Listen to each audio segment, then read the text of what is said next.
वज़ीर-ए-आज़म को लिखे गए खत की तहकीकात के लिए सुप्रीम कोर्ट में दरखास्त दायर। अदालती कमीशन बनाकर मेमो गेट की तर्ज पर लेटर गेट की तहकीकात करवाई जाए, ये दरखास्त का मतन है। वज़ीर-ए-आज़म के खिलाफ तहरीक अदम एतमाद पर कार्रवाई रोकी जाए, ये इस्तदा की गई है। कमीशन कायम करके रोजाना की बुनियाद पर केस की समाअत की जाए। वज़ीर-ए-आज़म को लिखे गए खत की तहकीकात के लिए सुप्रीम कोर्ट में दरखास्त दायर। दरखास्त में कहा गया कि अदालती कमीशन बनाकर मेमो गेट की तर्ज पर लेटर गेट की तहकीकात कराई जाए। इस्तदा ये की गई है कि वज़ीर-ए-आज़म के खिलाफ तहरीक अदम एतमाद पर कार्रवाई रोकी जाए, कमीशन कायम करके रोजाना की बुनियाद पर केस की समाअत की जाए, ये भी इस्तदा की गई है। तो वज़ीर-ए-आज़म को लिखे गए खत की तहकीकात के लिए सुप्रीम कोर्ट में दरखास्त दायर। इसी हवाले से तफसीलात जानेंगे मोहसिन एजाज से। जी मोहसिन, बताइएगा दरखास्त में क्या मौक़िफ़ अपनाया गया है?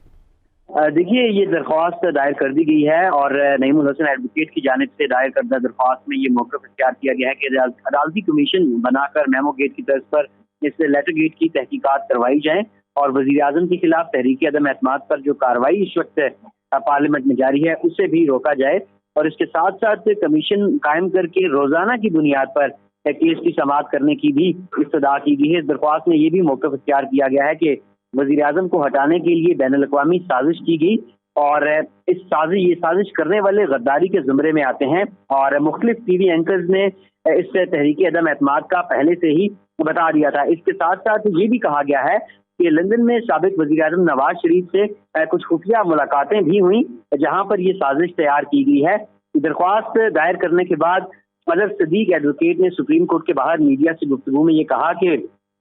नईमुल हसन एडवोकेट की जानिब से दरख्वास्त दायर हुई है, अदम एतमाद के पीछे बैरूनी ताकतें मुलविस हैं और सिंध हाउस में मुलाकातें हुई हैं और लोग खरीदे गए हैं। और उन्होंने ये भी कहा आपकी मीडिया से गुफ्तगू में कि हुसैन हकानी भी इसमें मुलविस हैं। जो भी हकायक हैं वो आवाम के सामने लाए जाएं और जो कल तहरीक अदम एतमाद की कार्रवाई है उसे भी मौखर किया जाए। अच्छा मोहसिन, ये भी इस्तदा की गई है कि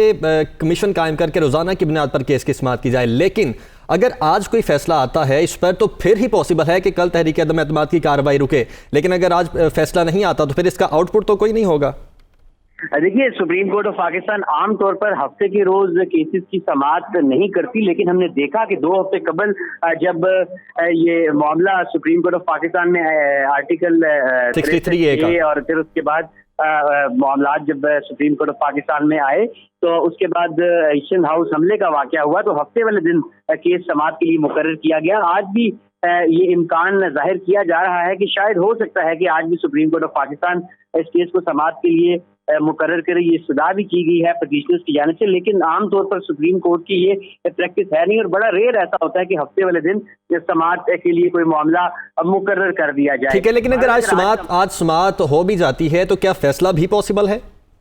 देखिए, ये जिस तरह का मामला है, ये इस अदम एतमाद से पहले इसका कोई भी फैसला आना खासा मुश्किल होगा और चीफ जस्टिस ऑफ पाकिस्तान ने जो इससे रिलेटेड मुख्तलिफ केसेस इन दिनों सुप्रीम कोर्ट ऑफ पाकिस्तान में ज़ेर समाअत आए उसमें उन्होंने बारहा ये रिमार्क्स भी दिए कि हम जो पार्लियामेंट की कार्रवाई है उसमें दखल अंदाजी नहीं करेंगे। जब तहरीक अदम एतमाद के लिए इजलास बुलाने का मामला दरपेश था, इस पर सुप्रीम कोर्ट ऑफ पाकिस्तान में मुख्तलिफ वकला की जानिब से बात की गई तो chief justice of Pakistan justice Umar Ata Bandial ने बड़े वाज़ेह रिमार्क दिए और कहा कि वो जो स्पीकर की और पार्लियामेंट के मामलात हैं तो वो उस पर कोई बात नहीं करेंगे। और ये भी कहा गया उनकी जानिब से कि जो पार्लियामेंट की लड़ाई है वो तमाम जो सियासी लोग हैं वो पार्लियामेंट में लड़े, सुप्रीम कोर्ट से तो सियासी लोग तो पार्लियामेंट में हैं, लेकिन इस प्रोसेस को तो वक्त दरकार है, फैसला आने में भी वक्त दरकार है, समाअत होगी और कार्रवाई की जाएगी, इस हवाले से तहकीकात होंगी, तो इसका इम्पैक्ट क्या इजलास पर नहीं पड़ सकता?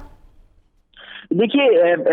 रिसेंटली अगेन फिर मैं यही कहूंगा कि जो मामला आर्टिकल 63A की तशरीह का जब सुप्रीम कोर्ट ऑफ पाकिस्तान में था तो ये भी इम्कान जाहिर किया जा रहा था कि शायद तहरीक अदम एतमाद पर वोटिंग से पहले उसका फैसला है। ये इस्तदा भी की गई मुख्तलिफ पटिशनर्स की जानिब से, लेकिन चीफ जस्टिस ने बड़े वाज़ेह तौर पर यह कहा था कि जो अदालती कार्रवाई है इस सिलसिले में आर्टिकल 63A की तशरीह के हवाले से उसका पार्लियामेंट की कार्रवाई पर कोई असर नहीं पड़ेगा। पार्लियामेंट अपना काम कर रही है और करती रहेगी, जबकि इसके साथ साथ से जो सुप्रीम कोर्ट ऑफ पाकिस्तान है वो आइन और कानून को देखेगी कि आइन के मुताबिक चीजें हो रही हैं, कानून के मुताबिक चीजें हो रही हैं। सुप्रीम कोर्ट ऑफ पाकिस्तान जो है वो आइन की